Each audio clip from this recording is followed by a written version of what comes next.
안녕하세요. 보일람입니다. 2026년 5월 4주 부동산 최신 뉴스 및 동향을 전해드리도록 하겠습니다. 그리고 오늘 마지막엔 SBS에서 조사한 서울 고주시민 장기 보유 특별 공제 여론조사 찬반 결과에 대해 문제점을 팩트로 발라드리도록 하겠습니다. 첫 번째 뉴스입니다. 파이낸셜 뉴스입니다. 여보 당신 퇴직금 얼마나 쌓였어? 집 사느라 퇴직금 갈아놓고 빈손된 40대들의 제목입니다.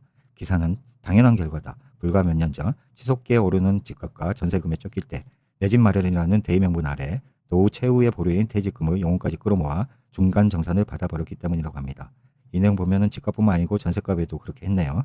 다만 인정할 것은 냉정하게 인정해야 된다. 내일부터라도 텅 빈 계좌를 직시하고 단돈 10만 원이라도 다시 작은 눈덩이를 뭉치는 마음으로 시작할 수밖에 없다고 하면 했습니다. 두 번째는 팔집도 살집도 없다. 집주인 더 오른다 강망세로 돌아섰고 물건 회수하고 있고 매물 잠김 심화에 성북 서대문도 상승세로 접어들었다. 대출 규제에 15억이 아파트의 수요는 급증했다. 매물이 줄면서 집값은 오르고 있다고 전하고 있습니다. 집을 팔러 왔던 손님도 집값이 오를 거라고 하면서 매물을 걷어갔다. 매물이 없다. 팔려고 내놨으나 아파트 가격이 더 오르고 매물도 없어 지켜봐야겠다며 해소해갔다는 현지 부동산들의 목소리를 전하고 있습니다. 다음 뉴스입니다. 이데일리 뉴스입니다. 2억 올랐어요. 탈서울 전세 난민 끌어올린 경기 집값이라는 제목의 보도입니다. 경기 전월세 부족에 매수 전환으로 가속되고 있고 규제 지역 옆인 용인기흥, 안양 만안 등도 1원 넘게 상승하였고 구리, 남양주 등으로 매매가가 상승 확대되고 있다는 내용입니다. 경기도 구리시 수택동에 있는 힐스테트 아파트 50제곱미터가 올해 2월 11억 3천만 원에 거래되며 최고가를 기록했다는 내용인데요. 이 아파트는 2024년 입주한 후 지난해 10월 그러니까 2025년 10월에 매매가 이루어졌는데 그 당시 9억에 팔렸던 아파트가 7개월 만에 2억 넘게 올랐다고 전하고 있습니다. 서울 전월세 매물 부족으로 경기권으로 수요가 확대되면서 차라리 경기 아파트를 매수하려는 수요가 늘고 있다. 이에 구리, 남양주, 영인 등 비규제 지역 아파트도 올해 들어 1억 원 이상 상승하는 모습이라고 전하고 있습니다. 정부는 비거주 1주택자 임대 중인 주택을 매도할 수 있도록 매수자의 실거주 의무를 기존 임대차 계약 종료 이후로 유예했지만 시장에서는 해당 물량이 결국 전세 시장에서 사라질 가능성이 크다고 보도했습니다. 한국경제보도입니다. 전세 물건 늘었다는데 실제 가보면 없어요. 싸늘한 부동산 시장 현장을 이야기하고 있습니다. 전월세 물건이 늘었다고요? 근시초문인데 하는 서초구 부동산 공인중개사의 말도 전하고 있습니다. 그리고 현재 서초구는 전월세 물건 늘었는데 호가는 올랐고 서울 외곽에서는 전세 신고가가 쏟아지고 있으며 40년 된 노원구 아파트 전세도 어느새 5.9억이 됐다고 보도하고 있습니다. 특히 동부권, 노원, 성북, 강북은 최근 전세 매물이 빠르게 줄고 있다며 전세 매물이 줄어드는 곳에서 가격 상승세가 가파르게 나타나고 있다고 우려했습니다. 다음 뉴스입니다. 비거주 1주택 실거주위에 재계약 경신권은요 하는 제목의 뉴스입니다. 비거주 1주택 매물 유도하려다가 오히려 주거 안정 해친다는 내용입니다. 일부 임차인들이 계약 갱신권 사용이 제한될 것으로 전망되는데 이유는 주택임대차보호법에 따라 만기 후 2년 더 살 수 있지만 매수자도 실거주 유예 기간이 끝나면 입주해야 하기 때문입니다. 매물 출회를 위한 유대책이 세입자를 내모는 실책이 되고 있다고 전하고 있습니다. 실제 매수자의 실거주가 필요하니 나가주세요 하면 나가야 된다는 것입니다. 그 다음입니다. 아들, 딸이 강남 집은 팔지 말래요 하는 기사이며 실제 현장에서는 지방에 거주하는 고령층이 임대를 한 매물의 매도를 의뢰했는데 아들, 딸들이 팔지 말라고 해서 거둬갔다는 내용입니다. 반면 15억 이하 아파트로 수요와 공급이 모두 집중되었는데 이는 대출 등의 영향으로 무주택자의 수요가 15억 이하 다주택자의 매물로 집중되었기 때문이라고 분석하고 있습니다. 그리고 기타 실거주 의무가 부른 전월세 대나 강남 집값 잡다 서민 살 곳까지 잡았다. 수도권 매물 실종 아파트 전세난에 빌라 세입자도 눌러 앉는다 등의 내용이 실렸습니다. 다음은 유튜브 내용인데요. 정치 유튜브 흑백여의도에서 서울의 서울시장 관련 설문조사 내용을 가지고 패널끼리 논쟁을 벌였습니다. 선거만 되면 확실히 서울은 부동산 정책이 선거 이슈인 것만은 분명해 보입니다. 결과가 어떻게 될지 참 궁금합니다. 다음은 월급쟁이 부자들에서 다른 내용인데요. 거래를 어렵게 하는 규제는 시장에 유통되는 물량을 감소시키고 물량을 증가시키려면 매물이 나오게 하거나 새로 지어야 하고 거래가 이전보다 쉬워지는 방향의 정책이 나오기를 유심히 봐야 한다고 하고 있습니다. 부익난 TV에서는 전세 매물 35%가 사라졌고 정택이 만든 임대차 시장이 붕괴되고 있다. 그리고 정세 영권 단지가 속출하고 있고 전세 시대 종말의 신호일까에 대해 방송할 예정이라고 합니다.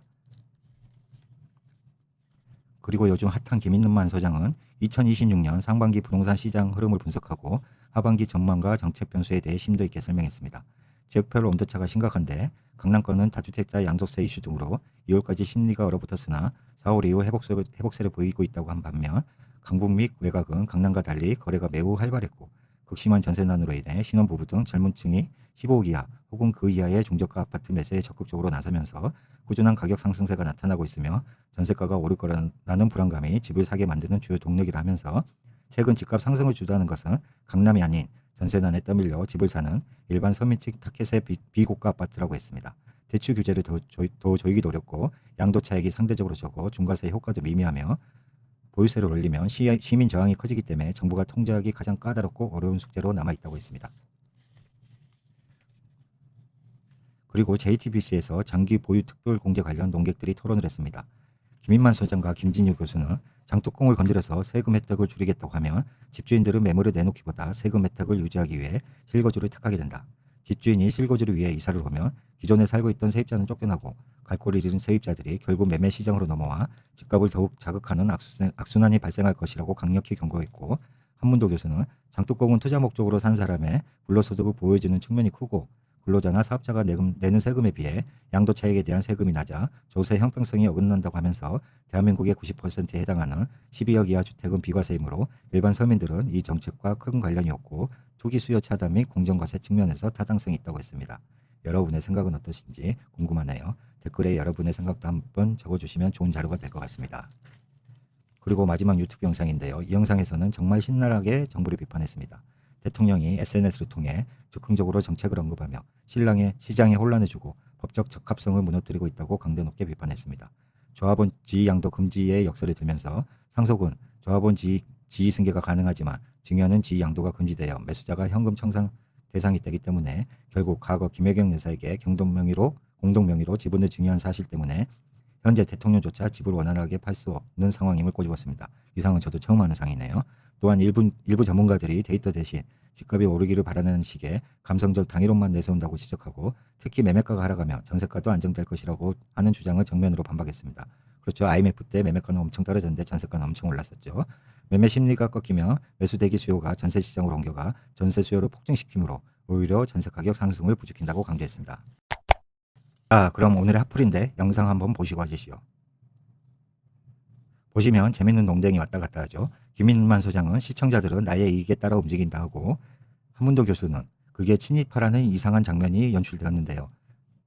먼저 여론조사 결과 한번 볼까요? 먼저 여론조사는 서울 고주 시민을 상대로 했고 그 결과 무주택자, 1주택자, 2주택자 이상이 모두 장기 보유 특별공제 혜택 축소 또는 폐지 의견이 높게 나왔습니다. 지금부터 그럼 한번 파헤쳐 보겠습니다. 문항을 보면 장기 보유 특별공제 제도에 대해 보유한 기간과 거주한 기간의 공제에 대해 물으면서 거주하지 않고 보유만 한 사람의 양도소득세 공제 혜택을 축소 또는 폐지하는 것에 대해 묻고 있습니다. 답안은 찬성, 반대 두 개로 묻고 있습니다. 그 결과 유주택자도 찬성이 많다라고 하면서 한문도 교수가 주장하며 논리를 폈었습니다. 그러나 한문도 교수가 두둔한 이 여론조사 데이터는 아주 잘못된 것입니다. 문항을 자세히 보면 기대계 주택 소유 여부는 다음 중 어디에 해당함인가 하면서 무주택, 1주택, 2주택 이상 이렇게 되어 있습니다. 즉 서울 거주 시민에 대해 국한해서 그럴듯해 보이는데 주택 소유 여부를 서울 주택 소유 여부를 묻는 것이 아닙니다. 그냥 서울에 소유를 하든 타 지역에 소유를 하든 포함한 내용입니다. 자세히 보면 1번 항목 서울 거주 유주택자와 4번 항목 서울 거주 무주택자는 볼 필요는 없고요. 2번 항목을 보면 서울 거주하는데 다른 곳에 주택을 보유한 경우, 즉 서울 주택 보유자가 아닌데 꼭 서울의 주택을 보유한 것처럼 보이는 착시 효과를 만들어내고 있고, 이런 분들 같은 경우는 서울에 보유하고 있지 않기 때문에 당연히 찬성 비율이 높겠죠. 이건 어떤 의미냐 하면요. 서울 거주하지만 서울의 주택을 보유하고 있지 않은데 꼭 보유한 사람의 데이터로 들어간다는 거죠. 그래서 서울 주택 소유자가 찬성하는 것처럼 보입니다. 그리고 3번 항목입니다. 서울에 비거주하는 서울 유주택자를 아예 제외한 것입니다. 대상을 서울 거주 시민으로만 했기 때문입니다. 이들은 서울에 거주하지 않기 때문에 설문조사 대상에서 아예 제외됐습니다. 즉 서울 비거주 서울 유주택자는 중요한 예외 당사자임에도 불구하고 제외시킨 결과를 낳았습니다. 결론적으로 말해 서울 거주하는데 다른 지역에 주택을 보유하고 있는 사람들은 마치 서울 거주 유주택자가 찬성하는 것처럼 보이게 하였고, 서울 비거주 서울 유주택자들은 제외함으로써 장특공 폐지에 반대할 경향이 높은 사람들의 의견이 반영되지 않았다는 결과입니다. 따라서 이 여론조사 항목을 서울 주택 보유자와 서울 주택 미보유자로 바꾸면 결론이 완전히 바뀔 것이라고 생각합니다. 다음 편은 표영호TV에서 방송되었던 이자만 2억 날렸다는 방송의 허점을 집어드리도록 하겠습니다. 오늘도 좋은 하루 되세요. 부동산 일러주는 놈 부일놈이었습니다.